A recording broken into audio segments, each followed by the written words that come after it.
Para dizer te amamos. Glória a Deus. A paz do Senhor Jesus. Que Deus possa abençoar a sua vida. Mais uma vez, na presença do Senhor, juntos, adorando e glorificando a esse Deus maravilhoso. Quero cumprimentar você com toda glória e graça e honras do Senhor. Que a mão do Senhor possa te alcançar, te guardar, te proteger, te livrar. Lembrando que você é uma bênção da parte do Senhor. Tá bom? Glória a Deus. Estamos felizes em Cristo Jesus, sendo que reconhecemos que Ele é a razão da nossa existência. Ele é o motivo pela qual, nesse momento, estamos agora conversando e você está me ouvindo. E na real, Deus vai falar conosco hoje. Há algumas coisas aqui dentro do meu coração que nós vamos estar compartilhando em rápidas palavras, na verdade, em poucos minutos, mas é reflexão para nossas vidas. Amém? A palavra de hoje se encontra no livro de Mateus, capítulo de número 16, a partir do verso de número 13. 13 até o verso 18. Diz assim, irmãos, a palavra do Senhor. E chegando Jesus às partes de Cesareia de Filipe, interrogou os seus discípulos, dizendo: quem dizem os homens ser o Filho do Homem? E eles disseram: uns João Batista, outros Elias, outros Jeremias, ou um dos profetas. Disse-lhe ele: e vós, quem dizeis que eu sou? E Simão Pedro respondeu e disse: tu és o Cristo, o Filho do Deus vivo. E Jesus respondendo disse-lhe: bem-aventurado és tu, Simão Bar-Jonas, porque não foi carne e sangue quem te revelou, mas meu Pai que está no céu. Pois também eu te digo que tu és Pedro, e sobre esta pedra edificarei a minha igreja, e as portas do inferno não prevalecerão contra ela. Irmãos, tratando-se de alguns assuntos relacionados a isso, o que me chama a atenção aqui é que primeiro o Senhor, Ele quer saber o que as pessoas pensam a respeito dele. Então Ele pergunta para os seus discípulos, e a pergunta é: o que dizem os homens ser o Filho do Homem? Porque na real, irmãos, nós entendemos que a Bíblia diz que Deus, Ele se fez homem, habitou entre os homens. A Bíblia diz que o Senhor, Ele se despiu da sua glória, assumiu forma de homem, e como homem Ele veio ao mundo, e como homem Ele foi obediente até a morte de Cristo, relacionando-se assim a Jesus. No Evangelho de João nós vamos observar que o Verbo se fez carne e habitou entre nós. Então, quem é Jesus? Quem é Jesus? A Bíblia diz que o anjo fala a Maria dizendo: olha Maria, tu ficarás grávida, e o santo que de ti há de nascer, ele será grande e ele será o Salvador. Nós encontramos, irmão, em Jesus um homem perfeito, que a Bíblia nos mostra. Nós vamos observar que Jesus tinha duas naturezas, a divina e a humana. Ele era 100% homem. Ele tinha um espírito humano, uma alma humana, um corpo humano, e ele também era Deus.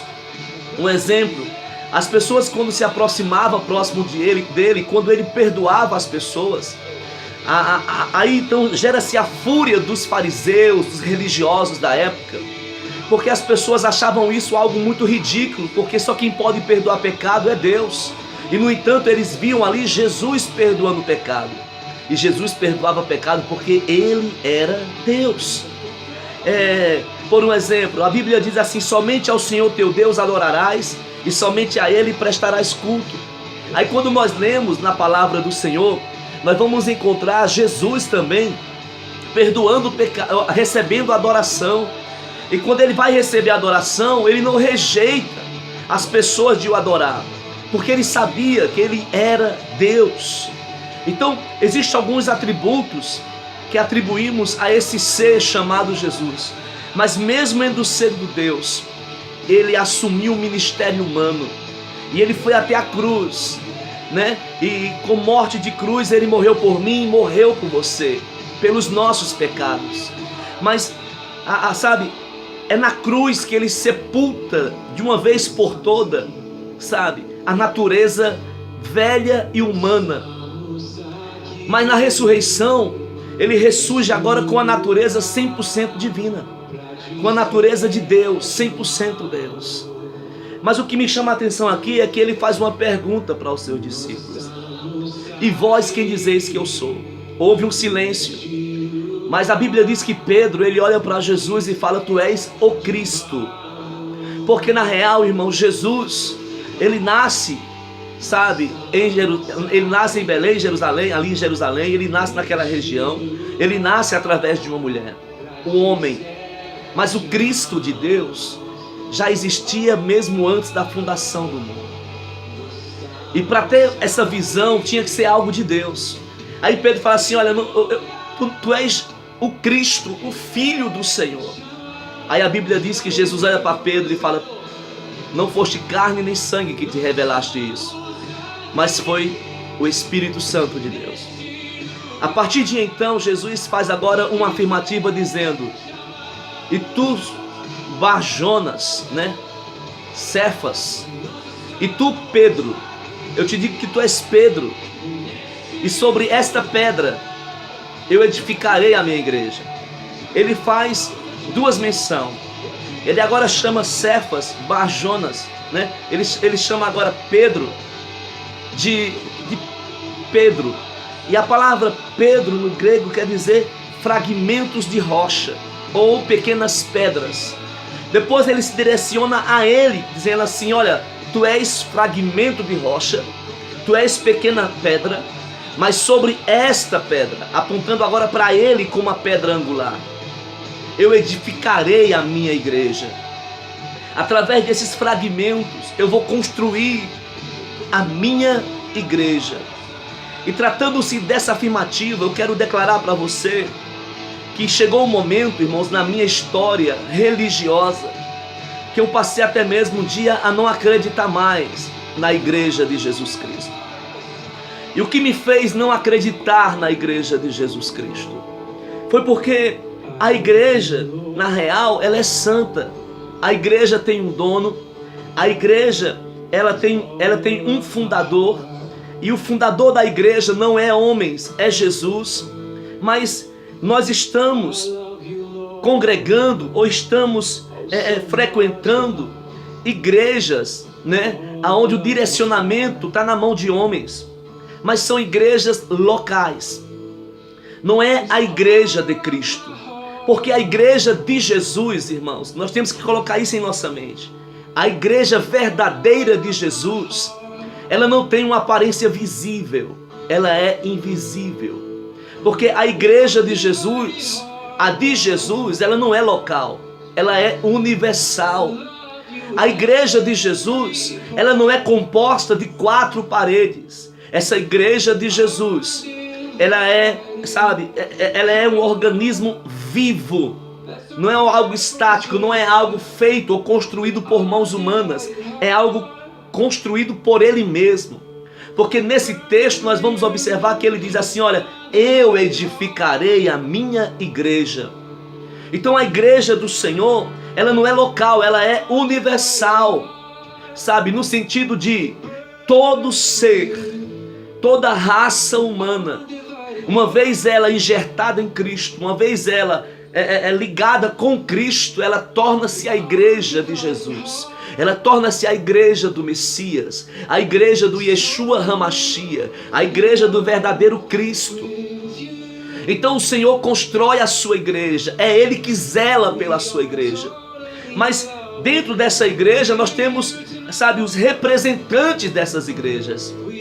Esses dias eu ouvi uma postagem de uma pastora amiga minha. Ela declara dizendo que as igrejas evangélicas, supostas dizendo, elas estão envergonhando a igreja de Cristo. Porque, infelizmente, alguns organismos religiosos, eu não falo igreja universal de Cristo, mas eu falo algumas organizações religiosas que se atribuem ser igreja de Cristo Jesus. Essas pessoas têm secularizado o evangelho. E o que às vezes nos deixa triste, cabisbaixo, é saber que alguns sistemas religiosos, eles acabam secularizando aquilo que nunca tinha que ser secularizado. Pessoas que tornaram-se, sabe, a igreja de Cristo Jesus. Não agora a igreja não só como um organismo vivo, mas a igreja local, a igreja institucional. As pessoas fizeram dessa igreja institucional algo secular, ambiente de comércio. E é por isso que vemos hoje muitos escândalos. Então, quando eu vi aquela pastora postando isso, que as igrejas evangélicas estão envergonhando a igreja de Cristo, porque a igreja verdadeira de Cristo, irmãos, quem é o dono dela é Jesus, quem sustenta ela é Jesus, quem mantém ela é Jesus. E eu estou falando agora com a igreja de Cristo. É você que está me ouvindo. Nós somos a igreja do Senhor. Quando nós vamos ao templo, nós não estamos indo à igreja. É a igreja indo ao templo. É a igreja indo se reunir com outras igrejas, mas no sentido vivo, organismo vivo. Porque o Espírito Santo habita dentro da igreja. Mas não é dentro de uma igreja feita por mãos humanas. É dentro de uma igreja estabelecida e feita pelas mãos de Deus. Relacionando-se assim eu e você. Nós somos a verdadeira igreja. Mas por um tempo eu me entristeci. Por um tempo eu desacreditei. E eu tenho amigos, pastores, homens de Deus, tementes ao Senhor. Eu tenho ainda amigos, homens de Deus, que ainda não se venderam a um sistema religioso, que ainda não se renderam a uma visão diabólica, aonde estão secularizando o evangelho, aonde estão tornando o evangelho um instrumento comercial, aonde nós deparamos hoje com pessoas que cobram usando a palavra de Deus, sabe? Pessoas que cobram para cantar, cobram para pregar, cobram para fazer qualquer coisa, cobram para fazer a obra do nosso Deus. Então secularizaram o evangelho, sabe?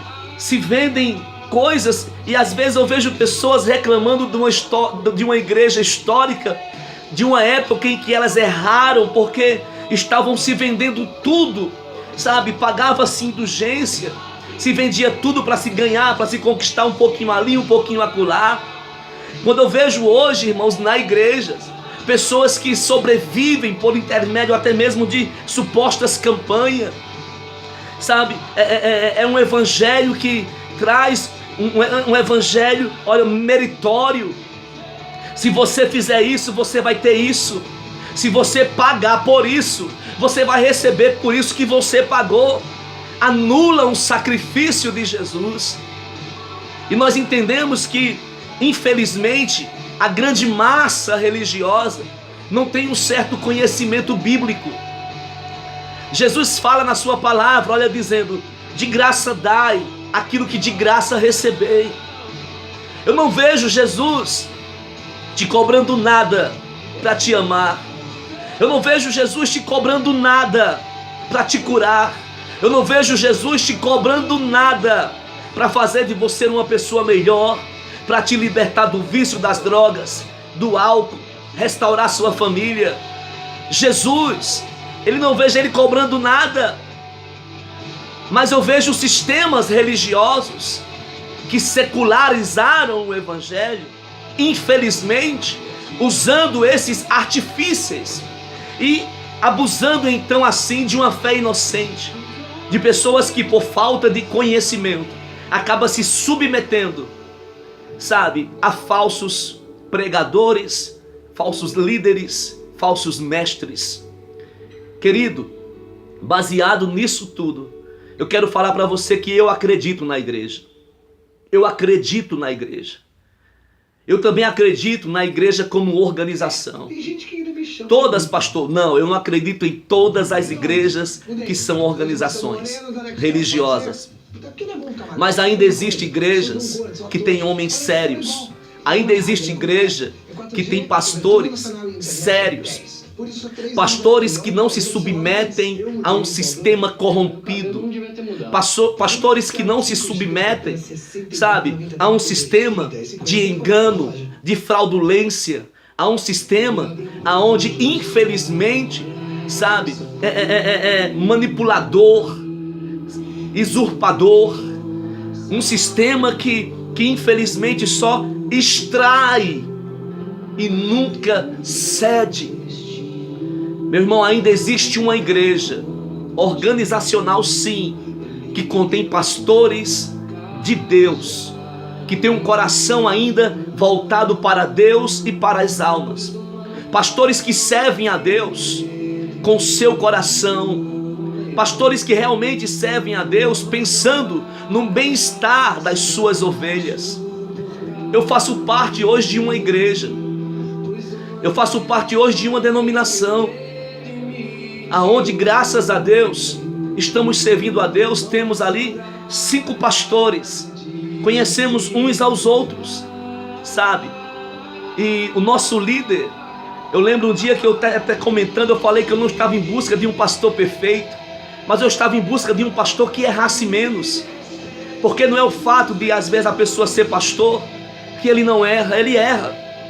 Mas que sejam erros, sabe, não erros escandalosos, não seja nada que possa, sabe, romper ou ferir a essência do Evangelho.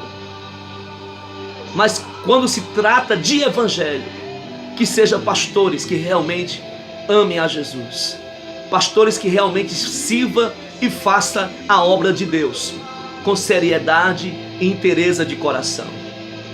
Aí se você falar assim, pastor Orley, tá difícil? Não tá difícil. Tá difícil quando nós temos noção de alguns sistemas que as igrejas estão onde o dono ainda é os homens. Um dia eu vou trazer uma palavra aqui a respeito do clamor de Jesus com relação à igreja. Mas eu ainda acredito na igreja. Eu quis trazer essa reflexão para você, meu irmão. Nunca desista de congregar, de servir a Deus. Não é a igreja, o sistema religioso, não é as instituições que te escolhem.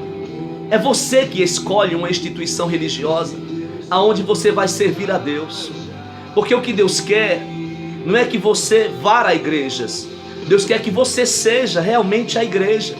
Porque você é a igreja, não é somente ir à igreja no domingo.